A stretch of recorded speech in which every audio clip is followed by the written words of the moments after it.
Assalamualaikum warahmatullahi wabarakatuh. Perkenalkan, nama saya Dedi Siprani, mahasiswa program studi Teknik Informatika Universitas Pelita Bangsa.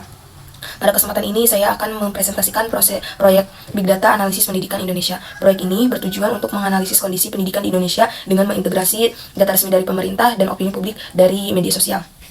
Melalui pendekatan Big Data, tidak hanya menampilkan statistik, tapi memetakan pola diskusi di jaring sosial serta melakukan prediksi tren pendidikan. Mari kita mulai. Yang pertama, latar belakang dan masalah. Pendidikan merupakan sektor strategis yang sangat dipengaruhi oleh kebijakan pemerintah dan persepsi masyarakat. Namun seringkali data statistik resmi tidak dianalisis bersamaan dengan suara publik. Oleh karena itu, masalah utama yang diangkat dalam proyek ini adalah yang pertama, bagaimana sebaran satuan pendidikan di Indonesia berdasarkan data pemerintah. Yang kedua, bagaimana opini dan diskusi publik terkait isu pendidikan di Indonesia. Yang ketiga, apakah pola data tersebut dapat digunakan untuk melihat tren pendidikan nanti ke depan untuk kedepannya. Mari kita lihat data yang digunakan dalam proyek ini. Proyek ini menggunakan dua jenis data. Yang pertama, data internal, yaitu data statistik pendidikan dari pemerintahan yang bersumber dari Kementerian Pendidikan dan Badan Pusat Statistik. Data ini berisi jumlah satuan pendidikan berdasarkan provinsi dan jenjang pendidikan seperti TK, SD, SMP, SMA, maupun SMK. Kedua, data eksternal, yaitu data tidak terstruktur dari media sosial Twitter yang membahas isu pendidikan di Indonesia. Data ini dikumpulkan scraping dan kemudian dibersihkan agar dapat dianalisis. Data kedua ini menunjukkan penerapan data ingestion dan data cleaning dari sumber heterogen sesuai konsep Big Data. Sekarang mari kita lihat dashboard yang telah kita buat. Pada menu data nasional ditampilkan ringkasan statistik pendidikan Indonesia. Seperti yang kita lihat di sini, terdapat data lengkap dari 38 provinsi dengan total nasional mencapai 550.000 satuan pendidikan. Visualisasi grafik menunjukkan provinsi dengan jumlah satuan pendidikan terbanyak. Dari grafik tersebut terlihat bahwa provinsi yang jumlah penduduk besar seperti Jawa Barat, Jawa Timur, Jawa Tengah memiliki jumlah satuan pendidikan yang lebih tinggi dibandingkan provinsi lainnya. Analisis ini membantu memahami ketimpangan atau distribusi fasilitas pendidikan antara wilayah di Indonesia. Kemudian peta sebaran pendidikan. Selanjutnya pada menu peta pendidikan Indonesia ditampilkan visualisasi geografis berupa peta sebaran satuan pendidikan per provinsi. Peta ini menunjukkan pengguna untuk melihat distribusi pendidikan secara spasial.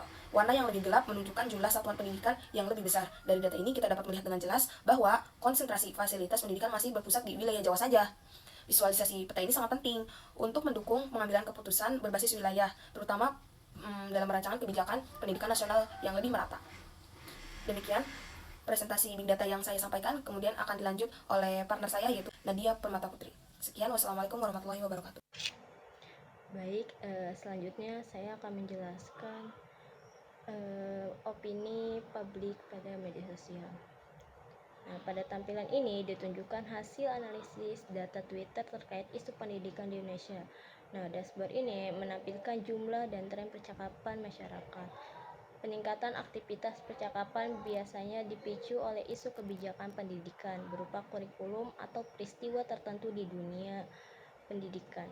Hal ini menunjukkan bahwa isu pendidikan mendapatkan perhatian publik yang cukup besar.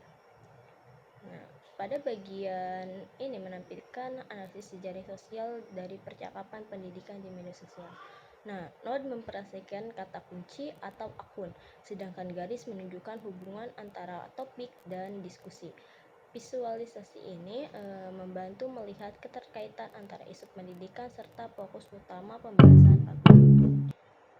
Nah, pada tampilan ini ditunjukkan hasil prediksi tren pendidikan menggunakan mode regresi linear.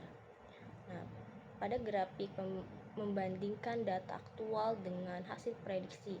Model ini tidak digunakan sebagai prediksi mutlak, tetapi sebagai alat eksplorasi untuk melihat kecenderungan arah perkembangan jumlah satuan pendidikan di masa mendatang.